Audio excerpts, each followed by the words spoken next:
NASCAR has to have the worst officials out there. They are so blind as it is that the TV cameras can pick up things that the officials can't. The TV cameras were showing this piece of debris for a very long time on the racetrack. NASCAR never threw a caution, ultimately hindering multiple drivers' chances at the win that day after they ran over the piece of debris.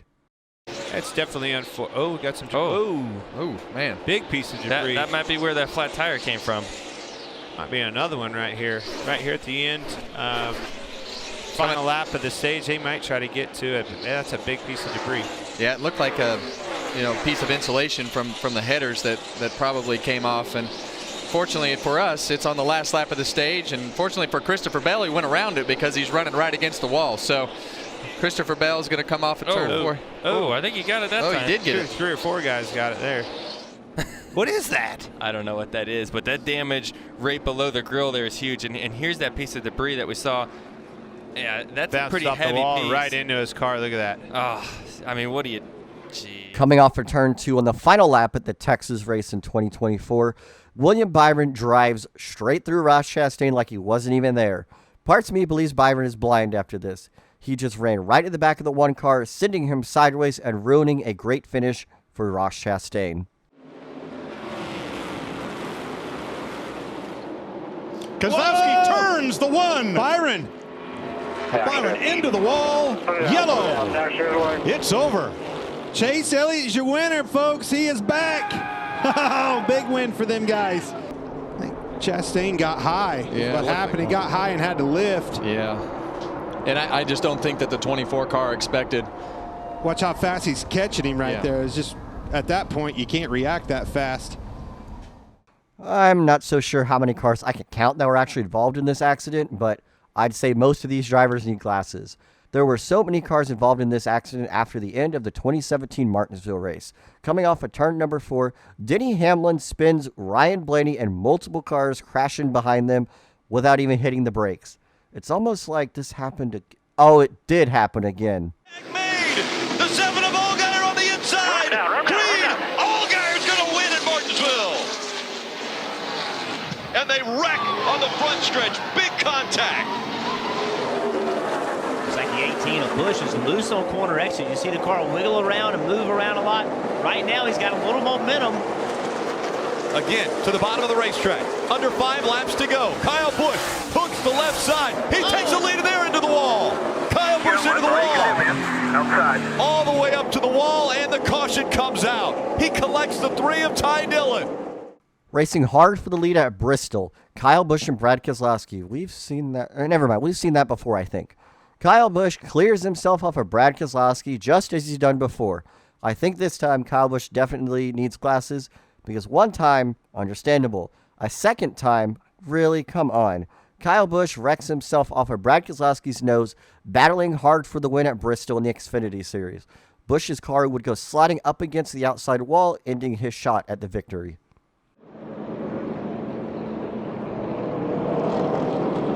So on pit road, Riley Herbst, Zane Smith, Tyler Reddick, Justin Allgaier. See right here, going to go right in the... Tries to avoid it the last second. Haley was on pit road as well. See, Greg Galding made it around there to pit road, and what a crushing blow. It's pretty rare when safety vehicles are on the racetrack in the way of race cars. It's even more rare when an Xfinity car runs right at the back of a sweeper truck. I'm not sure why NASCAR even opened pit road with the truck right there, but regardless, you cannot be that blind to drive right in the back of it. Jumps over the edge. That's what I talked about. You know, there's great speed and grip up there. And then, unfortunately, I believe the 13, here comes Ty Dillon. Yeah, just had so much momentum coming off of turn. Ty Dillon. This guy was an experiment in the Cup Series, wasn't he? Ty Dillon runs right into Ryan Blaney during a Bristol race after Blaney spun and made 0 contact with anything. Blaney could have kept going after this accident. It wasn't until Ty Dillon decides to drive full steam ahead right into Ryan Blaney's fender, ruining both of their races. Not like Ty Dillon's was ruined anyway, but regardless. Anyway, next clip. The cheerleader. 48 of Alex Bowman around. He hit the front very hard. Remember, Alex Bowman back from a concussion, and not the way he wanted the last race of the season to go. He's running top 15. off of turn 2 on the inside of the 38 of Gilliland. And wow, coming up the racetrack, Michael McDowell right into the door. I think Michael didn't realize that there was a car on the outside of Alex, expecting Alex to come up off the corner a little bit wider on corner exit. Real hard contact there. Luckily not, it didn't look like a really hard direct impact to the inside wall, kind of a glancing blow for Alex. Wow, look at this. Yeah, the one thing I can figure is McDowell thought that Bowman was going to move up the racetrack to the side of Todd Gilliland, and McDowell just completely misjudged it and just cleans Alex Bowman out. Yeah. Alex Bowman has to have the worst luck with people who are blind. First, Michael McDowell plows right into him at Phoenix. I mean, this was, I don't even know what McDowell was thinking. McDowell just pulls up like Bowman isn't even there and takes him out. And that is not the first time this has happened. Just recently, Alex Bowman spun at Texas and had John Hunter Nemechek come flying in from who knows where, piling into him, crashing and ending his day. Alex Bowman has some pretty bad luck, and this just pretty much proves it. I think he just lost it, Clint. There was nobody behind him. Well, let's watch Brad Keselowski drive right through it from the BuildSubmarines.com cam. Watch your maze in the middle. He's going high, go high, go high, Brad, go high, go high, go high, go high.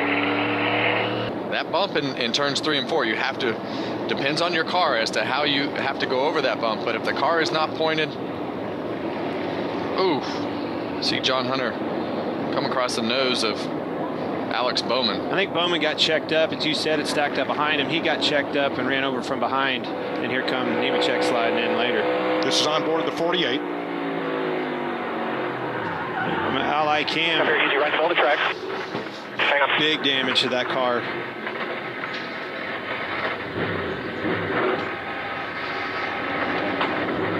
Guys, the communication sometimes isn't. Oh, there it is. It's Austin Hill and Zane Smith. It's going to be more too, Vince. Wow. The big one. More and more trucks keep piling in. There is nowhere to go now. And you can't even go through the grass because it'll just rip the splitter off. Oh! Sauter involved in that one as well. See the truck on the inside get hooked and shoved up, and I believe it's like the 4th truck in line. I think that would have been Gilliland that maybe got into the back end of the 16 of Hill. Hit the 3rd truck in line, and then it's just it's a push forward, and that's why you always have to know how much room. Wow, Jennifer Jo Cobb coming in there hot. But you always got to know how much room is in front of the truck. Jennifer Jo Cobb is probably the one driver in NASCAR who needs very strong prescription glasses. You cannot prove to me that she did not know what she was doing during this horrible accident at Talladega. She was on the back of the pack and had enough time to slow down. But what does she do? She full on Tom Cruise's Days of Thunder it, full throttles into the wreck, but does not avoid it like he did. She plows into Parker Kligerman, ruining his day and her own. Ty Dillon with the advantage. Elliott right on his back bumper, looking to the inside at 10. They make contact. Elliott spins the 3 into the tires, and Chase Elliott trying to hang on. Across the stripe he'll go. Elliott wins in Canada. I tried to make up the difference. Like I said, I don't like to win like that, but sometimes you got to do what you got to do, try to get a victory lane, and just can't thank everybody enough. Aaron's, HinderCars.com, everybody that supports me, Mom and Dad, God, it's everybody that's a part of my program. And at the time, Chase Elliott was a rookie in the NASCAR Truck Series. He sends it in on Ty Dillon in the final corner at Canadian Tire, ends up wrecking Dillon, taking home the victory in the NASCAR Truck Series. Jack Wood is up to 2nd. Taylor Gray right there fighting for a win, too. Corey Heim in the mix. Ty Majeski is there. Rajah sideways hangs onto it. Sanchez will try to work both. Oh, trouble. And there's a crash. Caution is out. The race is over. Trucks up in the air. Nick Sanchez leading when the caution flag came out.